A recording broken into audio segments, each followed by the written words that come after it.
Tengok buku peng set 1 soalan 13. Soalan A, Raja 13.1 menunjukkan titik Q negatif 2, 4. Dilukis pada satu sata kates. Perjamaan T ialah satu transaksi 32.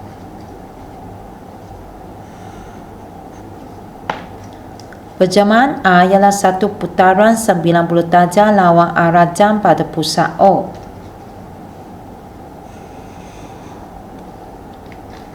Nyatakan koordinat imej bagi titik Q di bawah setiap perjamaan berikut. Pertama, perjamaan RT. Kita perlu baca perjamaan dari kanan ke kiri dan jawab perjamaan T terlebih dahulu. Perjamaan T ialah satu transaksi 32. 3 bermaksud bergerak ke kanan sebanyak 3. 1, 2, 3. 2 bergerak ke atas sebanyak 2. 1, 2. Ini ialah imej Q yang pertama. Dengan koordinat 1, 6. Kemudian perjamaan A ialah satu putaran 90 darjah lawan arah jam pada pusat O. Lawan arah jam ikut arah tersebut. Sekarang saya sambung imej Q yang pertama ke pusat O.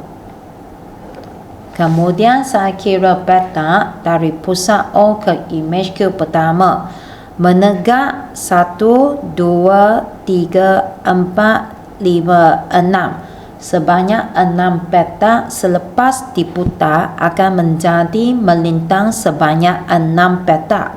1, 2, 3, 4, 5, 6. Sambung melintang 1 petak, diputar akan menjadi menegak 1 petak 1. Dengan ini imej Q yang kedua berada di sini. Saya sambung imej Q yang kedua ke pusat O.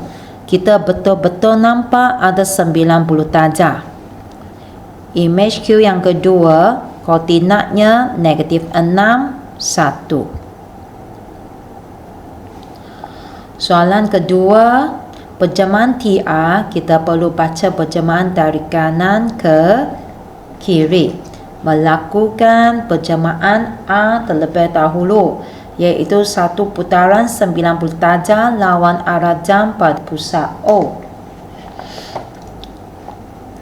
Ini ialah objek lawan arah jam mengikut arah tersebut.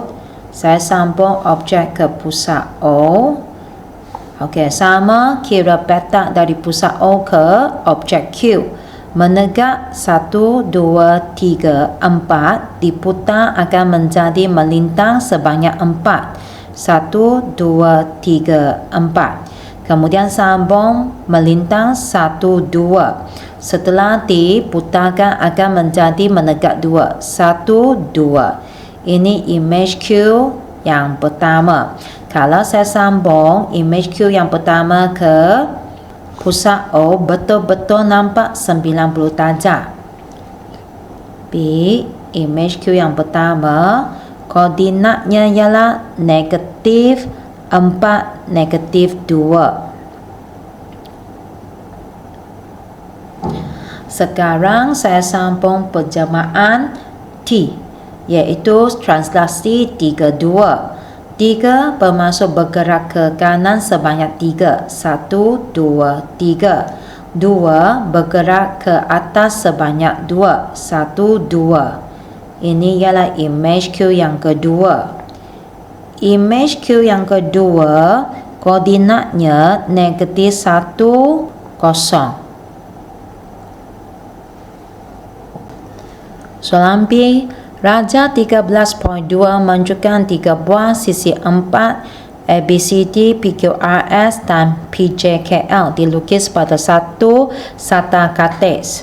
Sisi 4 PJKL ialah imej bagi sisi 4 ABCD di bawah satu gabungan perjemaan VU. Huraikan selengkapnya perjemaan. Soalan A, U. Kita tahu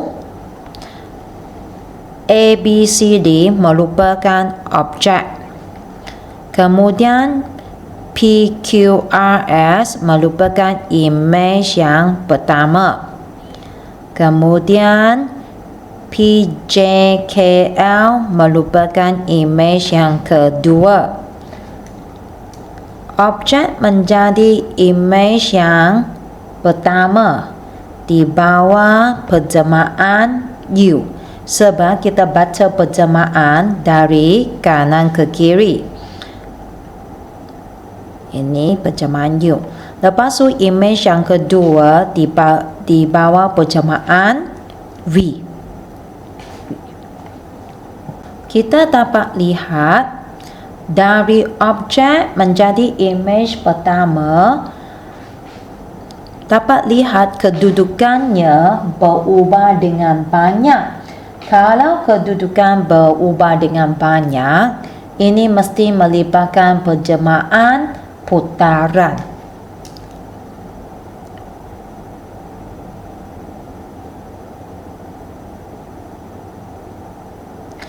Kemudian kita lihat dari objek ke imej pertama mengikut arah tersebut.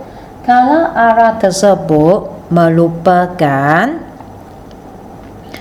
ikut arah jam.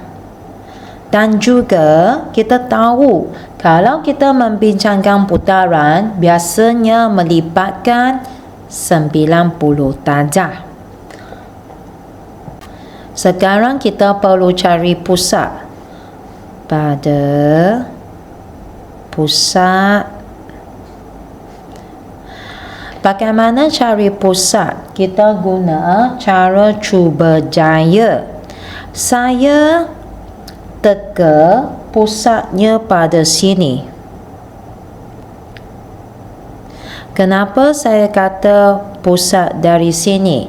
Kerana apabila saya sambung salah satu titik dari objek, iaitu titik A ke pusat, dan juga sambung titik imej yang sepadan kepada pusat, iaitu P.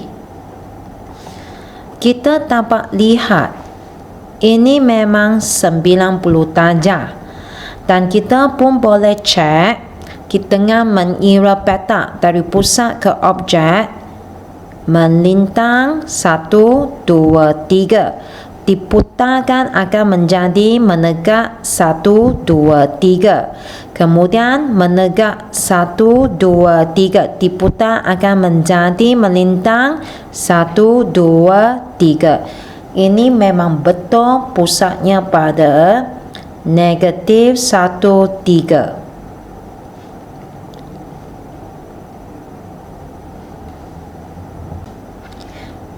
Ini ialah jawapan bagi A. Kemudian jawapan bagi B. Kita dapat lihat imej pertama menjadi imej yang kedua telah dibesarkan.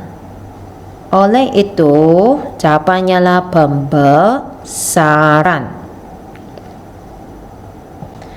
Kemudian kita lihat PQ, iaitu imej pertama melibatkan 3 petak saja, 1, 2, 3.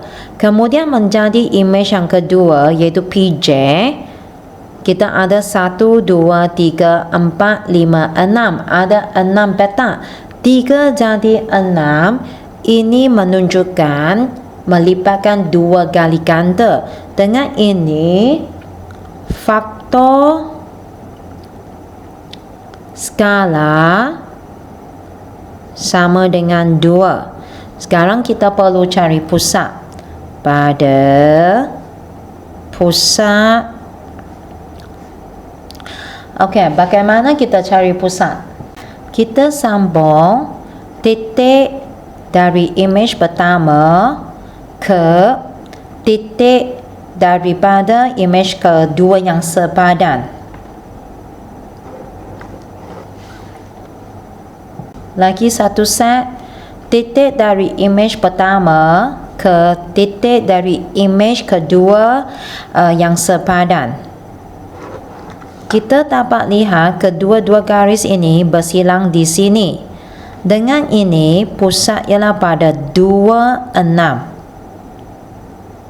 ataupun titik P.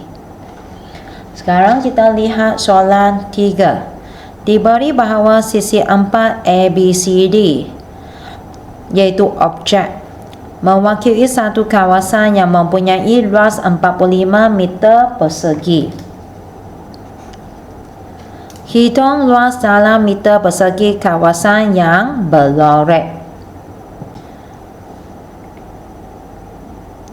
Ini kita perlu guna formula, iaitu luas imej sama dengan faktor skala kuasa 2 darab dengan luas objek. Kita tahu faktor skala ialah 2 kuasa 2 darab luas objek yang diberikan 45. Kita dapat 180. Tetapi ini bukan jawapan kerana dia nak kawasan berlorek. Kawasan berlorek kita guna luas imejnya 180 tolak luas objek ini. Luas objek ini sama dengan luas objek ABC, iaitu 45. Dengan ini kita dapat jawapan 135.